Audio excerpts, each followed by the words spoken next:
শিখাতে চাইছি, তোমার কাছে কি দোকান ঘুরে নিয়ে আসতে বলেছি? এই ঘোল এগুলো কি আমি খাই বলো? তুমি তো বলো না যে কি মিষ্টি খাবা, আবার আমি সব মিষ্টি নিয়ে আসবা। তা কি করবো? বলিস দই খাবা, টক মিষ্টি দই খাবা না মিষ্টি দই খাবা, তা কি বলিস? বাদ তো মানে কোন দই? এই কি এটা হচ্ছে টক দই ঘোল, এর ভিতরে আর কিছু টক মিষ্টি দই আনিস, তো বাদ থাকলো কোনটা? ফ্রিজে জায়গা কই আমার? ফ্রিজারটা নিয়ে আসতে হয় তাহলে। তুমি কেন ওকে, তোমার কাছে টাকা আছে না?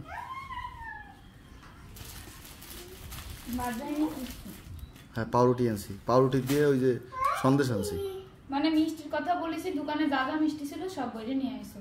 আজকে তো মিষ্টি আলার মনে চেহারা একদম সবুজ বাতি চলে গেছে, পাইছি কাস্টমার। ওই যে ওইখানে টক দই আছে, শুক্রবার দিন বিরিয়ানি রান্না করো।